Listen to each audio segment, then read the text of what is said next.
everyone. Thanks so much for being here. We're going to be talking about all things adaptive mountain biking in this session. My name's Kristen McCune. I'm the Education Director with Evergreen Mountain Bike Alliance.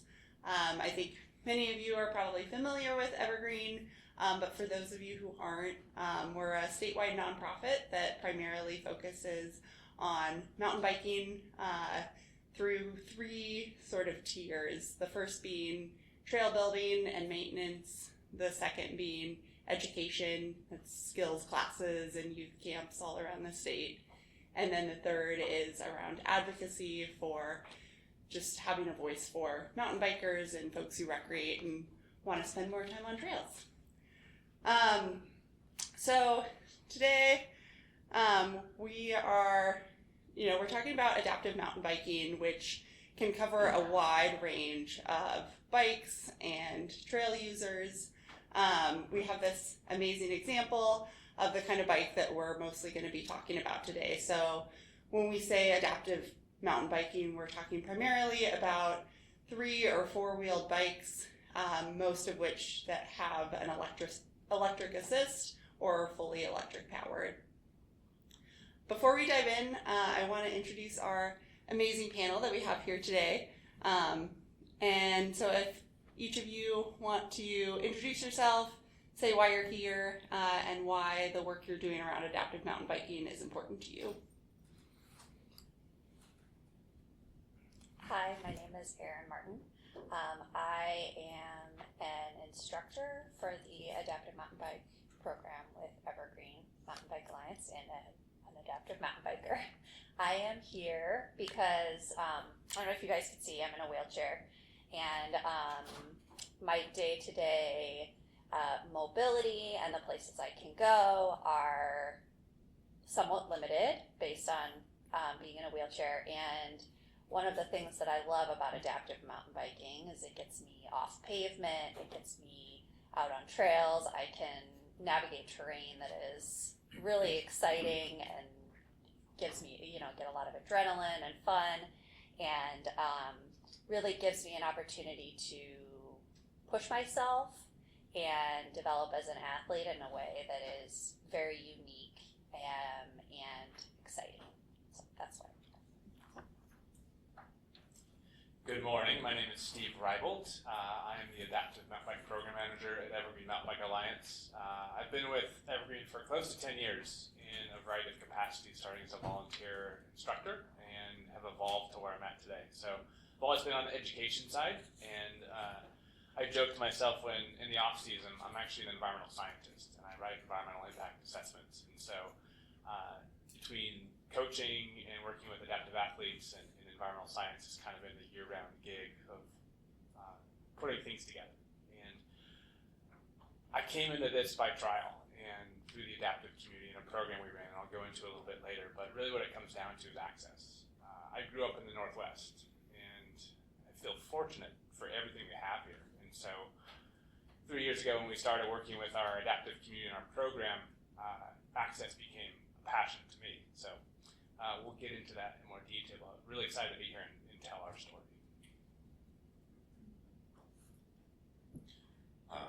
Brian Tostison.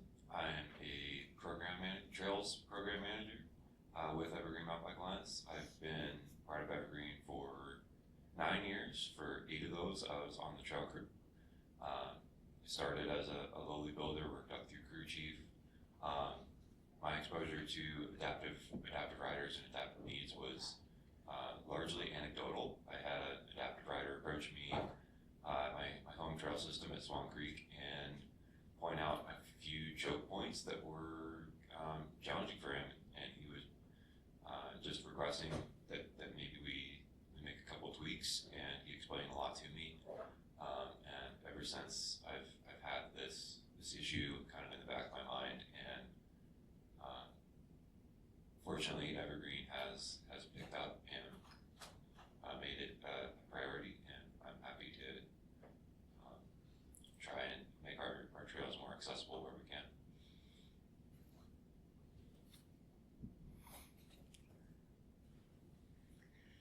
So just a little bit of a backstory of how Evergreen got into the adaptive space.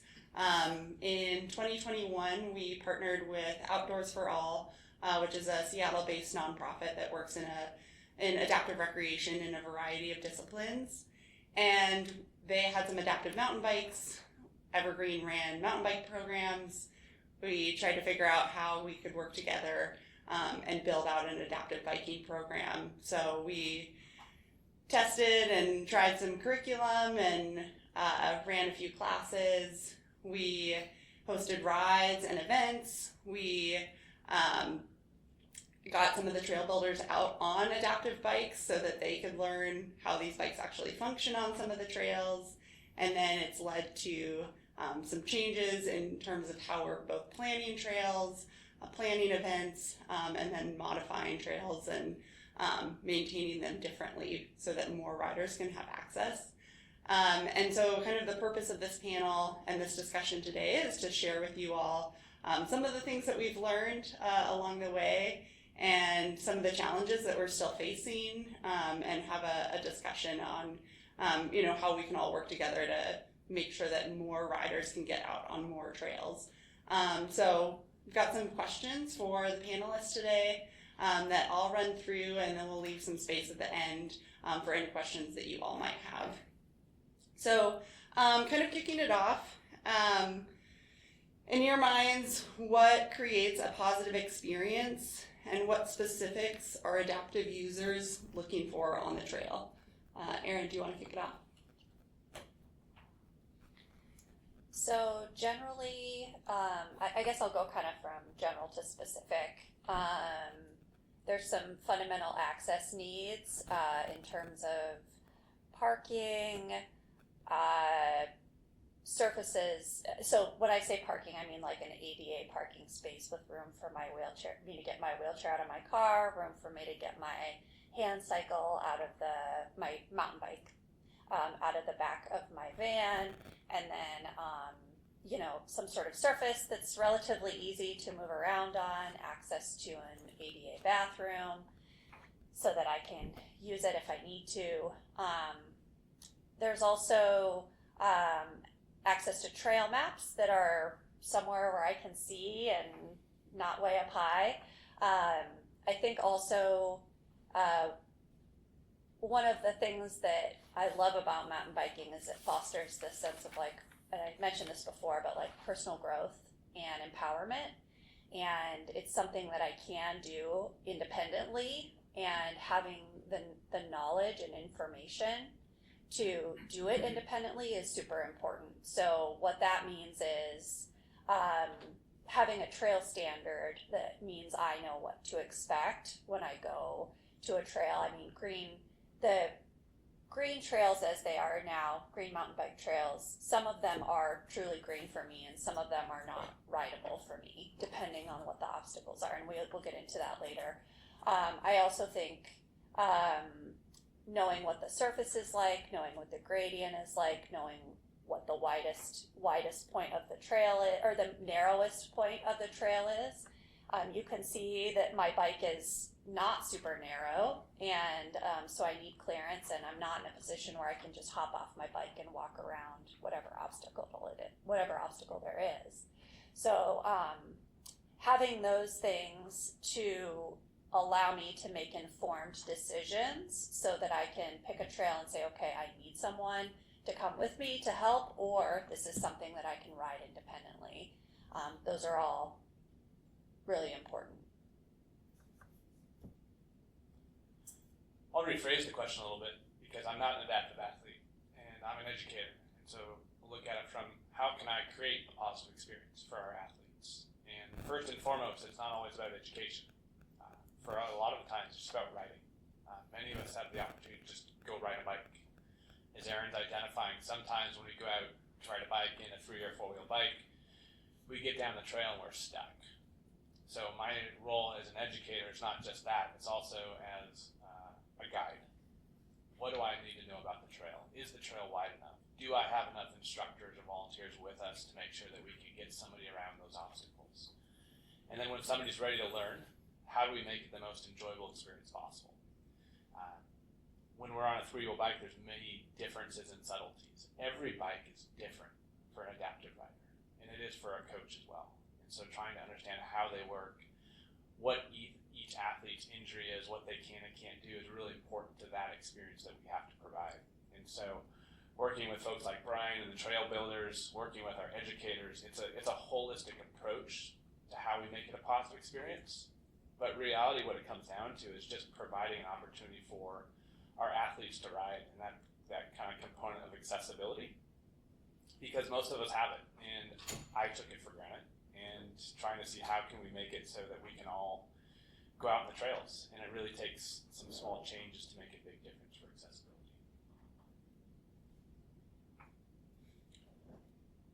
I don't really have a lot to add. I think as a builder, it's somebody on my side. It's my responsibility to listen to particularly what Aaron has to say, but also Steve as a coach.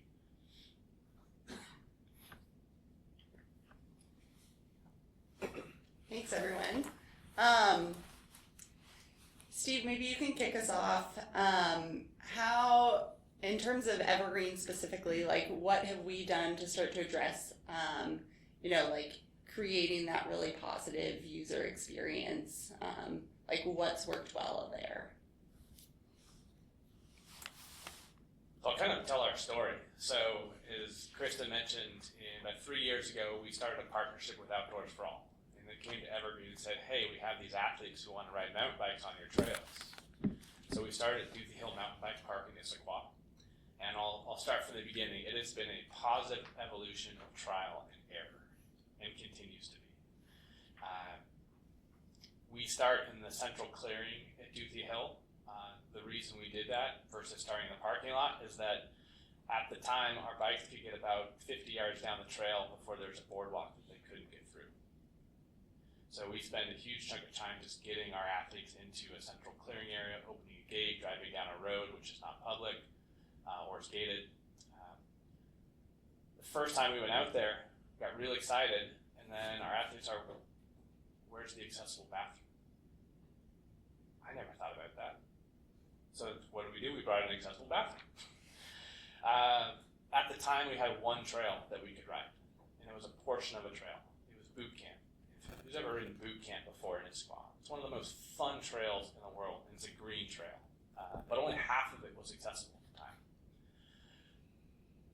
The following year, we went out and said, how do we make changes to our trails so that they're wider, so there's not pinch points between trees, or there's not a giant log in the trail that we have to move out of the way, or you have to have 10 volunteers to work with 3 athletes to lift them up to get around things. So we brought more volunteers, we widened the trail.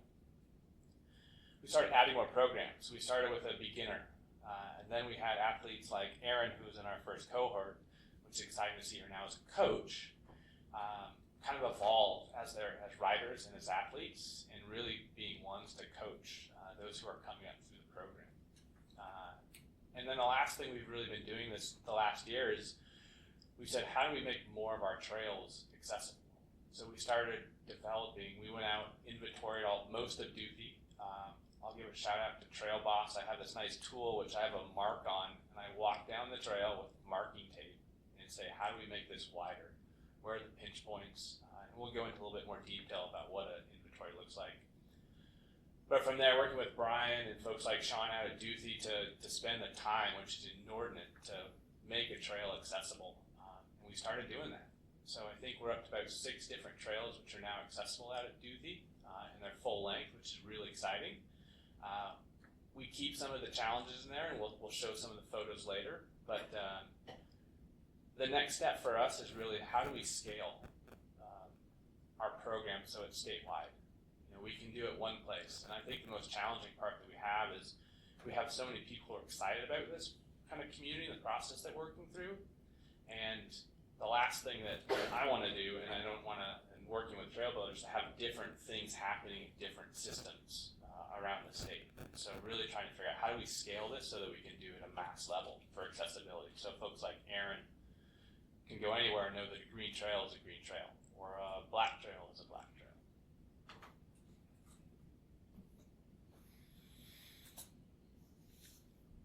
All right, yeah, so the question is what has Evergreen done so far? On my side, I think one of the best things that we've done is put trail builders in adaptive bikes. Step one is give our builders the perspective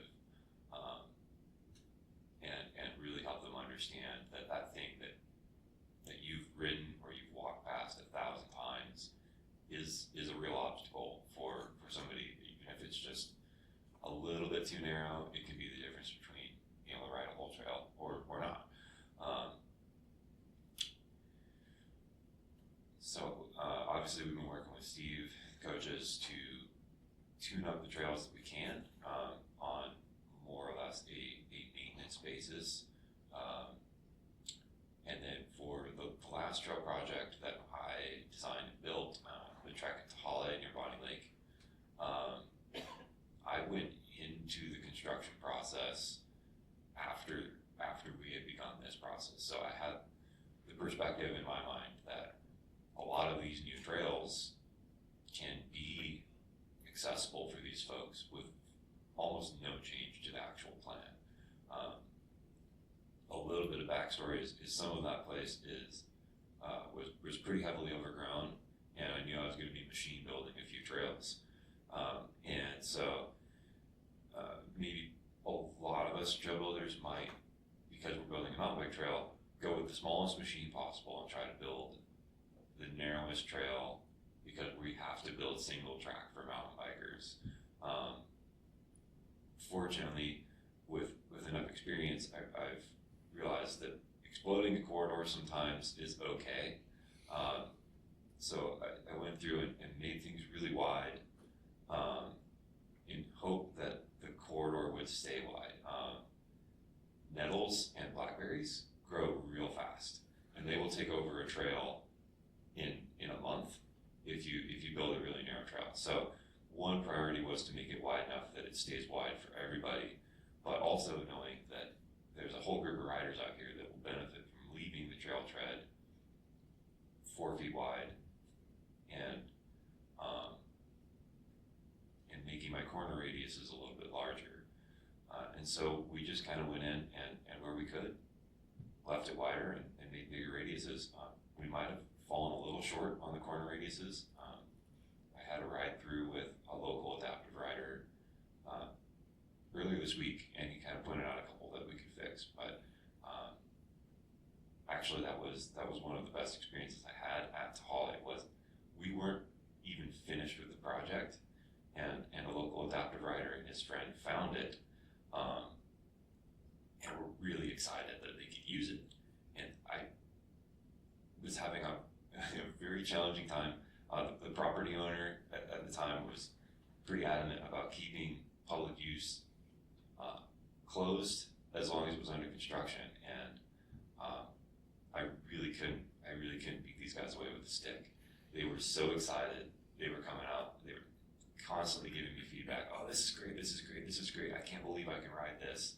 And this is a 77-year-old guy who's been riding a sit ski and is just really stoked to be able to have someplace close to home that he can get out. He can access it. The parking lot's paved. He can go from the parking lot. He can use the bathroom. He can get onto the trail. He can do the whole loop. He can get up the climb. And now he's pushing me to make the black technical trail just a little bit better so that you can ride it without too many issues. And I've got some pictures of that we can go over in a minute.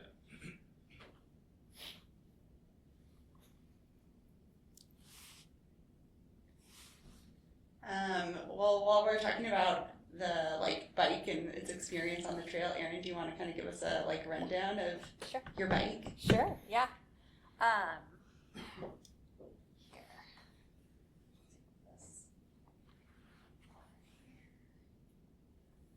Okay. So this is my bike. It is a very expensive piece of equipment that I had to apply for several grants for in order to afford it. So these are precious to whoever owns them. Mine is a 3. It's called the brand is Reactive Adaptations, and it's called a Bomber. So it has rear suspension, no front suspension. I sit in sort of a kneeling position, So my knees go here, I sit here, and then my chest either rests on that plate or I hold myself up on the handlebars.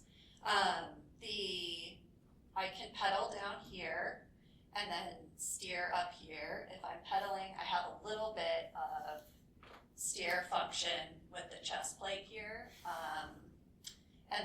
But I do most of the steering and like all of my descending up on the handlebars. This bike, I think so it has a power assist, the battery and the motor. So it has both pedal assist and a throttle. Before the power assist and the battery, I think this bike is like 60 pounds. And pedaling it with my arms is tough. So pretty much to get over the terrain, to get up, to go down the hill, and even sometimes descending, power assist and a throttle is essential. It's basically considered a part of an adaptive mountain bike. They're not really very functional without it. I think I covered everything.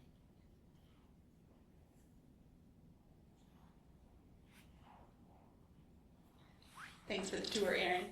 I just kind of want to emphasize a couple things that have been said so far in terms of like creating that like positive experience, and some of the things that we've learned is that getting adaptive riders involved in the process earlier on, so that we're not in a situation where, you know, we have this trail that's built and all of a sudden we're realizing, you know, oh, it actually like doesn't fit, or this is not the right turn radius or something like that. That builders are able to understand this equipment, get to use it, get to try it, and then we have actual adaptive riders who are out there helping make some of those decisions, help test the trails, that sort of thing. They're really part of the process from the beginning, is what we're learning is really critical.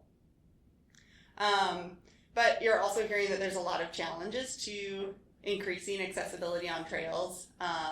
And so a question for the panel is, you know, what do you all need, both from the trails community at large, from other organizations and recreation managers?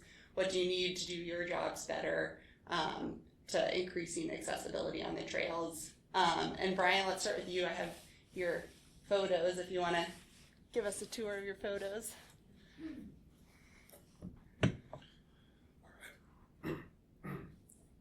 All right, so I think I could start in terms of what we need, and I think it's something we all agree on in this panel, is a settling on a uniform standard, and then also making sure that our trail crews all understand and appreciate those standards and why they're there.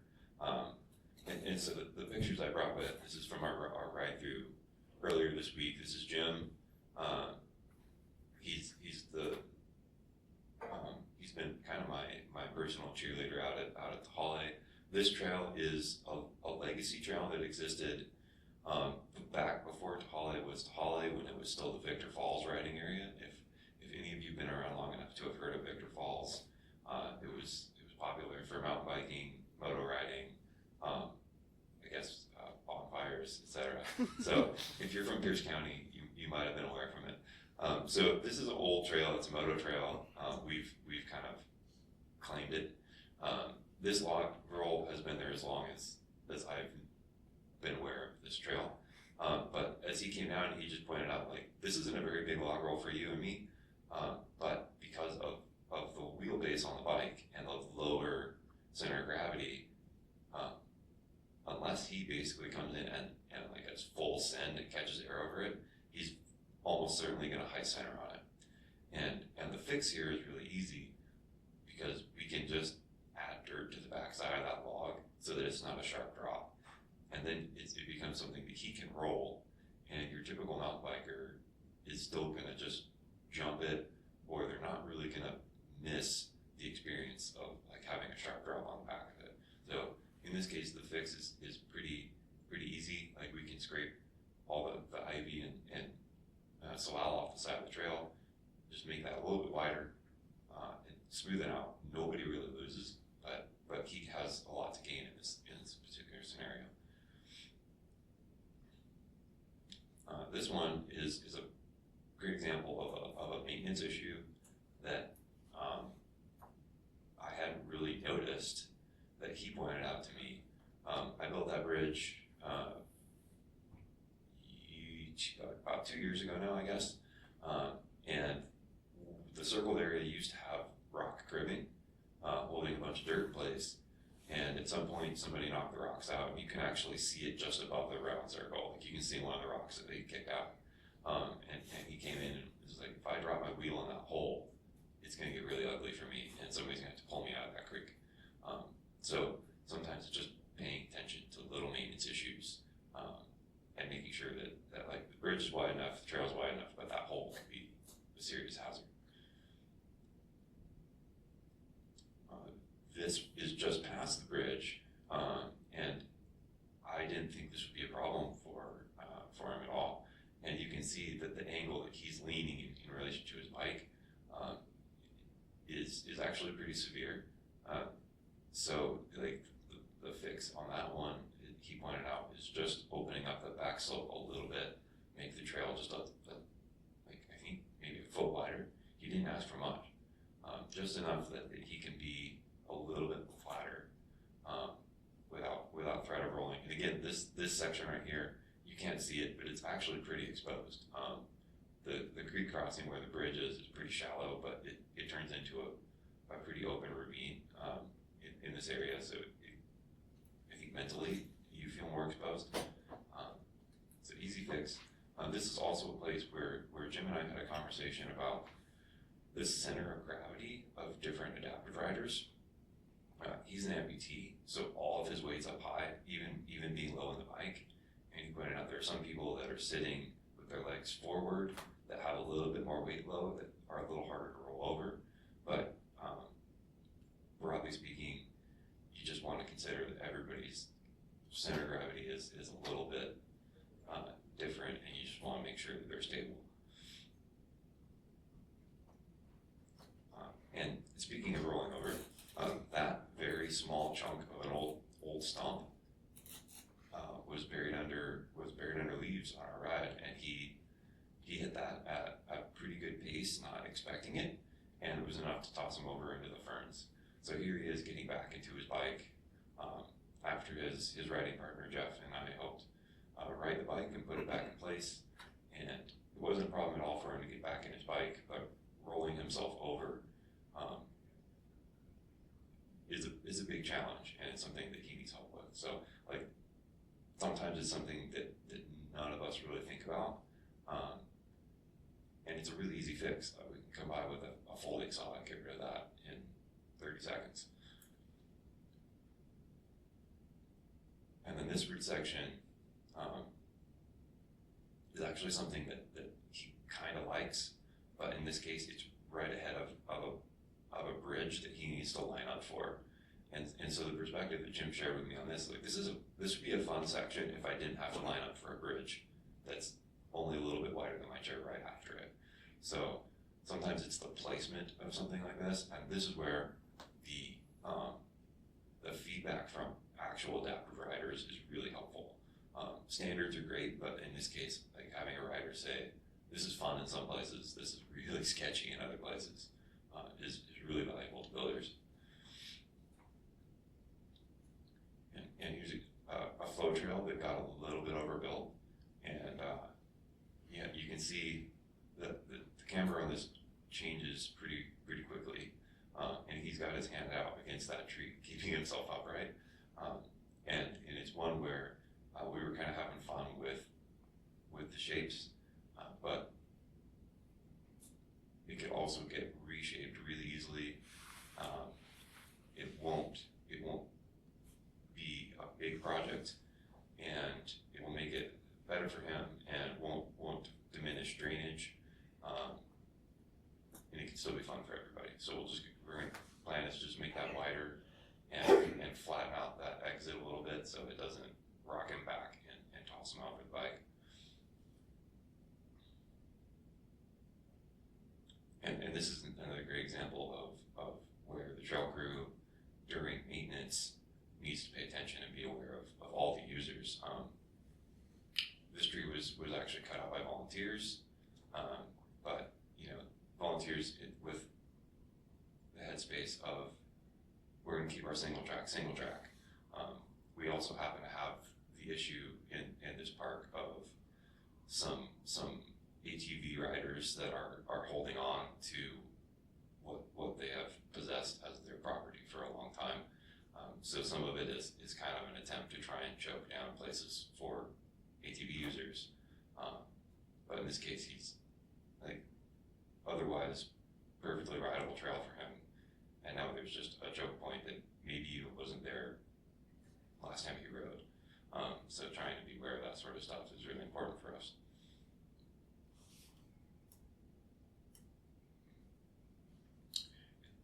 This gnarly move is at Duthie, and I wasn't part of this repair, but I think Steve took this picture, and you can see that this isn't a very doable move. Steve, you want to talk about this? Sure.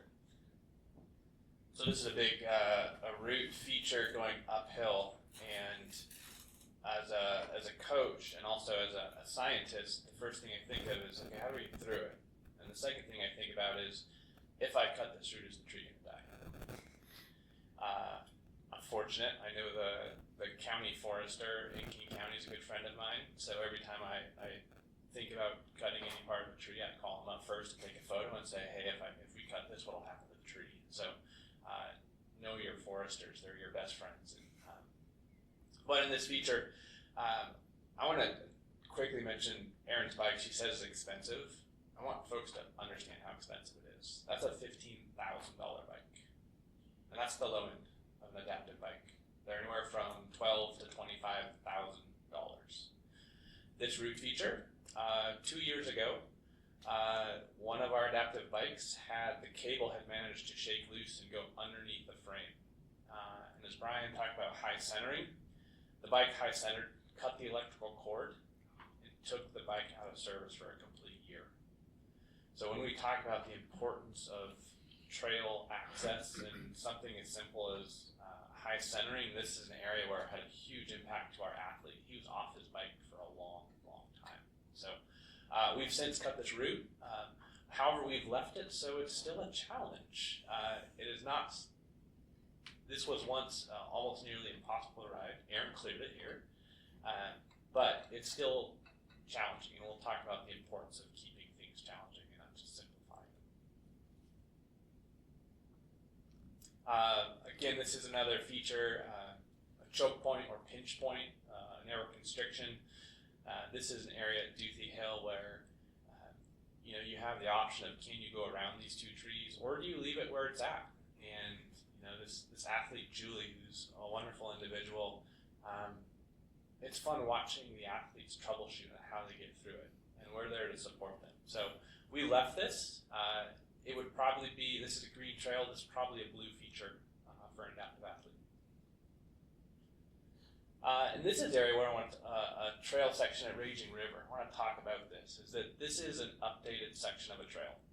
Beforehand, you can see the rock off to would be the left side of your screen. The trail used to come up and over that rock, and it was a high center. Whether you are on a two-wheel upright bike or an adaptive bike, it would erode on the backside, and it was difficult to ride. And this is a green trail. The crew came with the idea: let's just take it high and let's bring the corner around. It completely just fit better with the trail itself. And it made it so that adaptive riders could do this. And this is Cole. Cole is a pro adaptive athlete out of Whistler, or out of Calgary, and he was one of the first to kind of go down it, and it's just impressive to see what some of these athletes can do.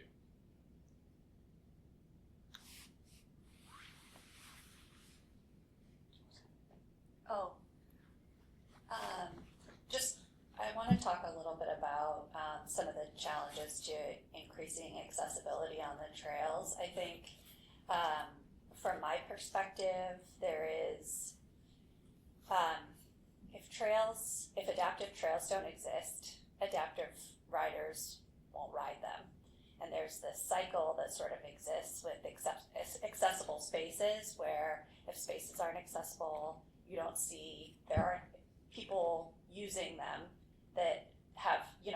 disabled people using them, so then there's a perception that there is no demand, so things remain inaccessible. And I think from when I started taking the classes at Evergreen for adaptive mountain biking to now, there's been a huge growth in interest and people getting their own adaptive mountain bikes, and it is something that even if it's not something that's very visible, there is a demand, and it is a really unique opportunity and it's such a fun sport. And so there's lots of people who are learning about it and getting into it. So. We've talked a lot about trails. I also want to identify that user perspectives are a challenge. I want to be a little interactive here. How many people can do or have tried to do 50 pull-ups and 50 push-ups? Try. Let's look. How about 10 and 10? Pretty challenging. 18? When I was 18. When you were 18. I want to emphasize, if that was hard for you, imagine doing pull-ups and push-ups all day riding this bike without an e-assist. The e-assist on adaptive bikes has been a game changer, I think, for the athlete's perspective. Eric can speak to this. But from a coaching perspective, the more, you get so much more mileage. From a coach, one of the challenges that we often have is that people are like, why are these e-bikes on the trails? And I really want to have a word, but I just say it provides them with an opportunity to get a lot of mileage in. The other challenge I have is that if I go to a place like Whistler and coach, and we have long segments of trail, I can't keep up in an analog bike with an e-assist athlete. I need to ride an e-bike as well. I don't want to be criticized for riding an e-bike to coach an athlete who is in an e-bike as well. The other piece too is we talk about when we develop trails. My preferred width for a trail is 40 inches. When Brian or Sean make changes to trails and I start reading some of the comments, how they're dumbed down the trail and other such things, like, it hasn't changed the trail. We've essentially brushed out the outsides of the trail, and the user thinks we've done things like when we took out that route that we've taken away part of the trail. In reality, we keep the same technical difficulties. The width doesn't change how the trail is being ridden. So one of the challenges as a user, I need to try to change the perspective on when we change these trails, and so that we're increasing accessibility, not dumbing down trails or trying to make it so that an e-bike can get on the trail. Because I'm going to challenge that rider who's going to say, hey, we shouldn't have e-bikes out here. Well, go do some pull-ups and push-ups and ride these bikes. And I always love it when seeing Aaron out here just talking, going uphill, and I'm here huffing and puffing away. Like, everyone should have an experience to try to ride one of these adaptive bikes. It will change your philosophy, your thoughts on how difficult it is. And if you've never the Olympic skeleton, like, that's Aaron in this bike, like facing forward, screaming downhill on dirt. So that's another perspective for you. Thanks, everyone. To kind of like keep going with the idea of dumbing down trails, because it's certainly a piece of feedback that we get a lot. And I just want to emphasize when we talk about adaptive mountain biking that that's not what we're talking about. Places that are, like paved, accessible paths have a really important role in society and getting more people out into nature. But we're here talking specifically about mountain biking, and mountain bikers, whether you're on a 3 or a 4-wheeled bike or a 2-wheeled bike, they want opportunities to progress. They want opportunities for technical trails. And there's a concept of universal trail design where we can still have these really technical, challenging, steep, gnarly trails, because that's, admittedly quite fun to ride. But they can be designed in a way that all bikes can fit on there, based on width or how off camber it is or turn radius. some of these features that have been mentioned and kind of called out in this presentation, and just that's really important and really kind of like what we're after. Final question for you all. If you had a magic wand, what would be your first priority for improving access for adaptive riders? I want to ride a lot of different kind of trails and experience and explore a bunch of different places. And in order to do that, I need information that is standardized and easily accessible to me, so I understand when I go to a new place, am I going to be able to ride it? What do I need? Where can I go? That's what I want. So just a magic wand. All adaptive bikes would be inexpensive and cheap, the price of a normal two-wheel bike. Washington State would adopt the Kootenai Adaptive Trail Standard, which is a trail standard that most of Canada uses. International Mountain Bicycling Association, IMBA, also has an adaptive trail standard. I'll admit, I think the Kootenai standard is superior to it right now. They're both good. There's pros and cons of both. So I think more bikes, more accessibility to bikes. There's kind of a chicken and the egg. And then, as we develop new trails, where appropriate, to start building in adaptive trail standards into those things from the start. I've always struggled with the question: is it the chicken and the egg? Do we bring the athletes and then the trail systems come, or do we develop the trail system and the athletes come? I think we're at a point now where we need to start developing the trail system. The athletes are there. The people who want to ride bikes are there. And I think to a point I want to build off Kristen is that we don't need technical downhill gnarly trails.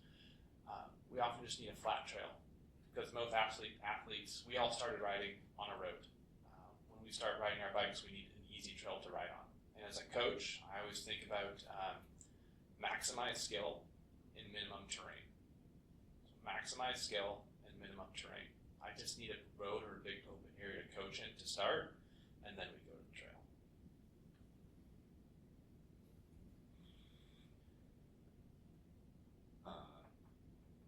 More money. Magic wand. We just have a giant pool that we could throw at tuning up some of the trail systems that got developed before anybody had really given any consideration to these riders. And obviously moving forward, I think adopting a standard and making sure that trail organizations locally and across the United States, we can aim that far. BC's already well ahead of us, I think. Understand the standards, apply them to their signage, apply them to their trailheads, and their builders understand it, right? But all of it comes down to funding. It's a lot easier to spread the word and adapt things when there's a meaningful investment. So I think it all kind of, in the world we live in, it comes down to funding. One other comment about I think the difficulty of trails is some of the best gnarly downhill trails that I've ridden aren't narrow. I think that's one thing that I also like to remind people is like a lot of us want line choice, and you'll see downhill trails that end up grading and getting wide, and you'll have an 8-foot wide section of trail on a lot of downhill trails. Especially you go up to BC, you're getting the bike park, and it's like, oh, that's wide, that's wide, that's wide. So also, I think just building awareness that what works for that also works for other people and doesn't diminish anybody's user experience.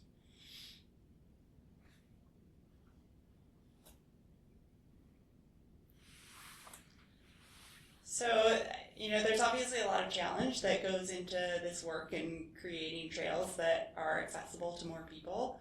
But there's also a lot of opportunity here, and it's incredibly important work. So just before we jump into questions, I wanted to end with some photos and quotes from some of the adaptive athletes that we've worked with over the last couple of years.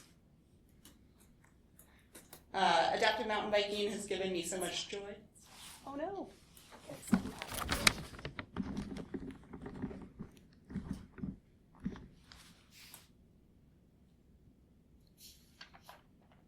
Maybe.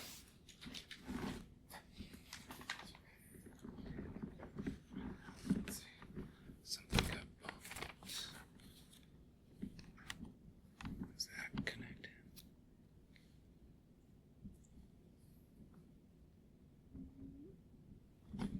That all looks good. The recordings. Something's happening. Oh, there we go. We're back. Okay. Go a little further away and don't bump it again. Okay. Adaptive mountain biking has given me so much joy and so many amazing friends in the community. I will be biking for the rest of my life. I thought adaptive mountain biking would be a fun way to exercise outdoors, but I didn't realize it would help me feel connected to a community. Mountain biking is such an exciting, freeing, and empowering sport for me. It's my favorite activity to experience a flow state. As a rider with a physical disability, this sport grants me access to parts of nature I would not otherwise be able to traverse, which benefits me in so many ways. I am so grateful for the current trail systems in Washington State that can accommodate an adaptive bike and look forward to future projects that enable me to explore even more. One of my favorite things in the world is to recreate in the outdoors with a vibrant community who shares in the stoke. Mountain biking scratches this itch for me. I love the people I meet on the trails who also enjoy the sport and nature as much as I do.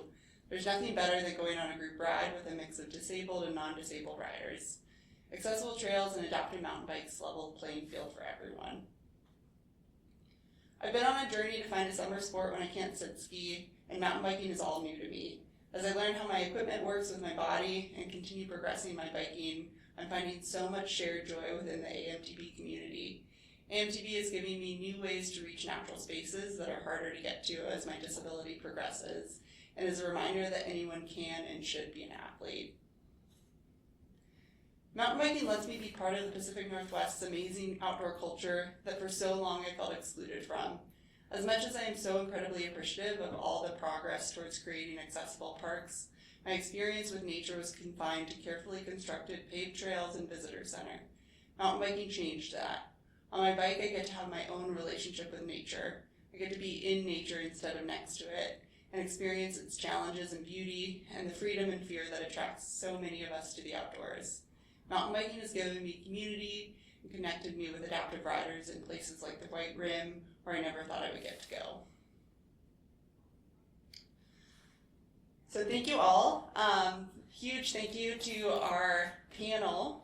And I want to open it up to questions from the audience that you have for any of us. We have a few more minutes. Or do you have an announcement or a question? No, I just had a question. Okay, cool. Yeah, jump in. I'm just curious, have you had good luck working with rec managers from agencies to say like, hey, like our team wants to take, say, these 3 trails in this system, make them adaptive, or like set for these bikes, but we would like help changing like with funding for the signage, restrooms, parking lot. Has there been those conversations? Yeah. Anyone wanna?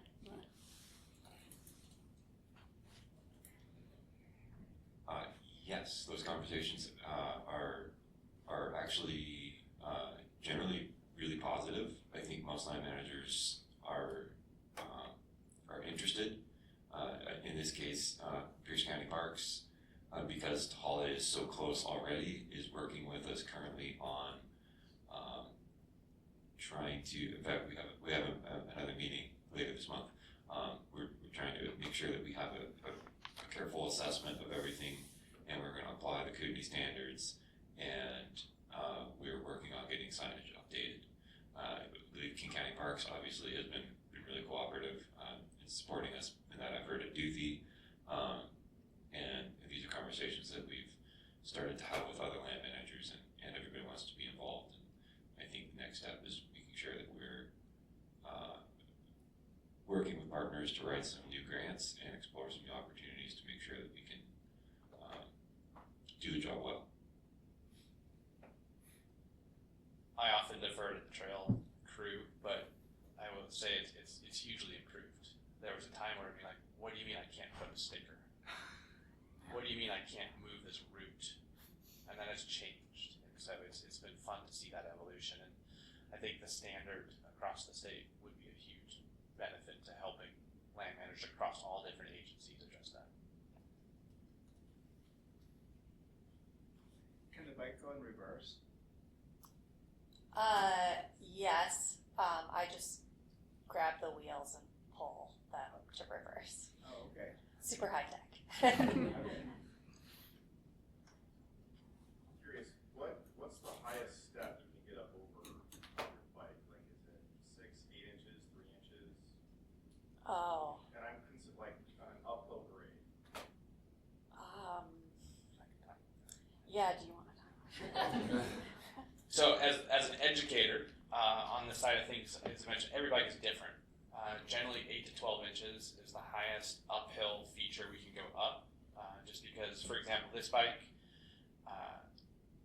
at first it was like, cool bikes. Now this has a 54-inch wheelbase front to back. This one is 33 inches side to side, which is really wide. Narrow ones are 29 inches, which 3 inches makes a huge difference in kind of side to side. But to answer your question, there's every bike is different. Bowhead, which is out of Canada, which is almost full electric, very narrow, short wheelbase. We can go a higher obstacle or feature on the uphill and downhill. You don't have that high center issue. Yeah, full suspension too. As you start to bounce down, you lose that center. Bowhead, which Aaron has, and I think it's an amazing bike because you can really continue to change it through like as technology evolves. It's a great bike, but it's also probably one of the larger adaptive bikes that are on the market. So Kootenai is still trying to figure out how to, they've identified a baseline to start, but it's not applying to all bikes currently. So it's still another evolution in the adaptive trail standard that needs to happen. In the back. Yeah, I'm a recreation planner for the Department of Fish and Wildlife, and we're actually going through recreation plans, different wildlife areas, which will include travel management planning. The Met-How is kind of our pilot project, and I'm just curious,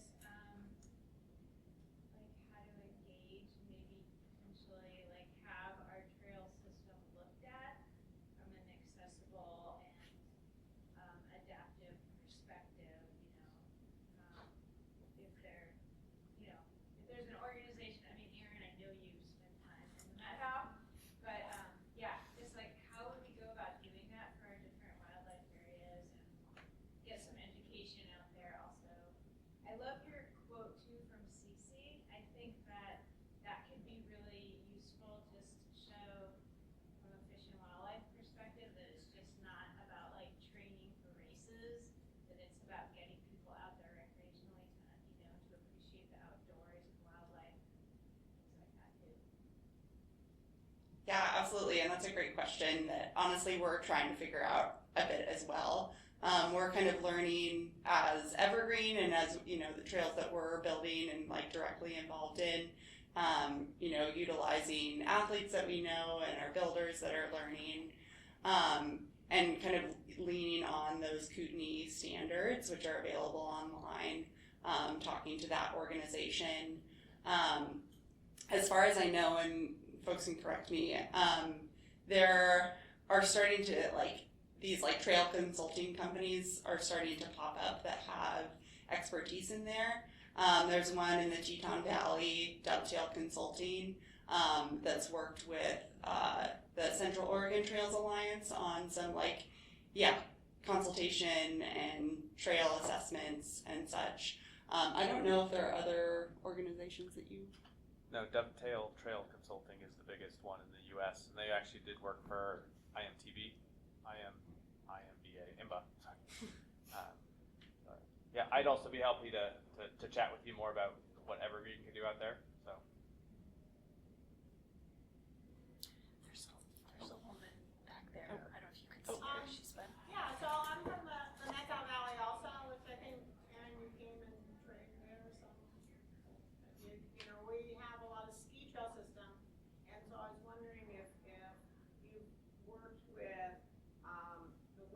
sit ski access, you know, for bathrooms and trailheads, in that group, and correlating with the mountain bike group, and then of course Evergreen's doing all this new work up at the Loop, and whether you're getting them to build trails, and then of course the signage is the big thing for all of us everywhere, you know, whether it's horses or bikes or whatever. So certainly Metal Trails, it seems like already has trails that you could utilize. You know, do we have signage in our valley or different organizations that help you find those? Sure. Just the Metal expert. Yeah. Yeah, I've been involved with the group there to help with improving access to the Nordic trails. As most things in the Metau, it's all kind of like very grassroots and connecting with people. I mean, we're working on Metau Trails is working on a map to kind of highlight the more sit ski friendly trails in the valley. In terms of sort of standards or signage, what Evergreen is doing is much more, to use Steve's word, scalable, and they have a sort of, it's a much more of a programmatic approach than the work that I've been doing in the valley with this, and who everyone else has been doing in the valley with the sit ski. Does that answer your question? Yeah. Okay. I had a question with all of the bikes and riders that we're seeing in the photos. If those are privately owned, if these are events through Outdoors for All, because obviously the bikes are expensive, and then you've also got the vehicle or the rack to get them to the trails. So, how are people actually connecting to these bikes with that financial barrier? Yeah, it's kind of a mix. So some of these are privately owned, and then Outdoors for All also has a few adapted bikes similar to what Aaron has. And so when we've run programs with them, we partner on that, and then they are able to bring the equipment and fit them to riders. They also do like program rentals as well. But it's a challenge, and like having Outdoors for All as a partner has been really critical in that, because they're also able to transport athletes if needed. Because yeah, I mean, this is a huge piece of equipment, and either you need a specialized rack or you need to be able to like put it inside of a van or a truck. So it's just another barrier to getting to the trails for sure. So this question is for Aaron. You mentioned if you had a magic wand, you would have more information available for like what trails and what's accessible. Where would you like to see that? Would you like it on individual park websites, or is there already a good site that's like a repository for it? That's a great question. I mean, ideally it would be centralized. I don't know where that location would be, but even if it was on individual park websites, that would also be great, just knowing that the information there is the same across different parks and not unique to that one park. Ideally it would be centralized though. I know there's some work going on to update, to put information in Trailforks, which is it's handy and relatively easy to see what's accessible and navigate kind of around to see where there's trails. So I would say that. So we're at time, so I have to hold any questions, but I do want to say that we're happy to hang out and answer questions. We'll also be around at lunch if anyone wants to chat. But first, just want to give a big round of applause to our amazing panel. Thank you all for sharing your knowledge. And thank you all for attending and all your great questions. Yeah, we'll hang out if you want to keep chatting. Thanks.